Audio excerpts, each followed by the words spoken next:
the Stoic mind operating system. You think buying your dream house, landing that VP title, or driving a luxury car will finally quiet the noise in your head. You probably tell yourself that every single day. Society sold you a lie. Hustle a little harder, hit that next milestone, and then you will be happy. But what actually happens? You land that promotion.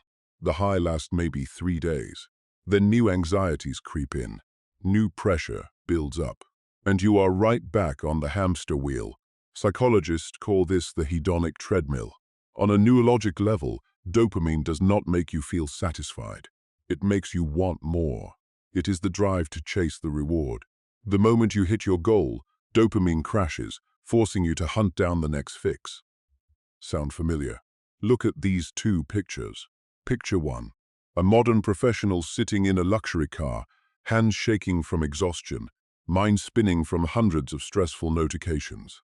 He has everything except peace of mind. Picture 2. Muchambemilamedi, the freezing Roman frontier. Emperor Marcus Aurelius sits in his military tent on the battlefield. Plague, betrayal, and death surround him. He has zero comforts. Yet every night by candlelight, he writes in his journal. Marcus Aurelius, Meditations Book V, where a man can live, he can also live well. Why was a Roman emperor in the middle of a war zone more at peace than we are? Keep that question in mind. Now you might be thinking, Marcus was the emperor. Easy for him to be calm when he has all the power. If so, meet this guy, Epictetus. Epictetus was born a slave, crippled, living in extreme poverty in ancient Rome. By all logic, he had every reason to be bitter at the world. But Epictetus realized something profound. His body could be chained, but his mind was absolute freedom.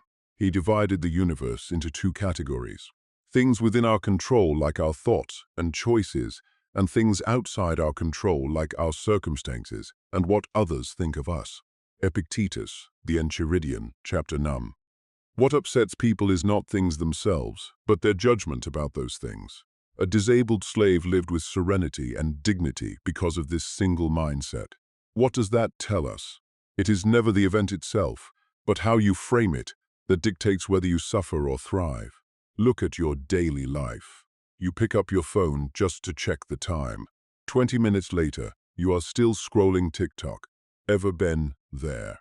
It is not because you are weak. Your brain is wired to prioritize instant gratification over long-term value.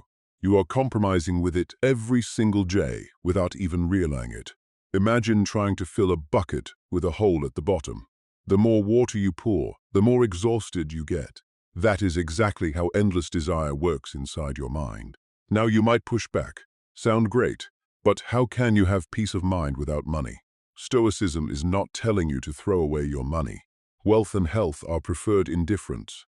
Nice to have, but relying on them for your happiness is a fatal mistake. Seneca's from a Stoic, Letter 2. It is not the man who has too little, but the man who craves more that is poor. Want to patch that leaky bucket. Stop pouring more water. Learn to stop relying on external things to prove your worth. That is when real freedom starts. Scrolling social media for 15 more minutes. Procrastinating until the absolute last minute. Feels great at first, right? When you only work when you feel like it, you are letting your emotions pull your strings like a puppet. For the Stoics, true freedom comes from one thing: discipline. Discipline is not punishment. It is a shield that protects your mind from emotional storms. The ultimate reward of discipline is that you become someone you can actually trust. Here is another massive delusion. I will be happy once I receive enough. But the more you hoard, the emptier you feel. You might worry. The world is full of scammers today. Being nice just gets you played. Stoicism does not ask you to be naive.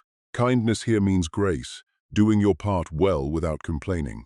You are kind because it is your nature, not because you are waiting for a thank, you note.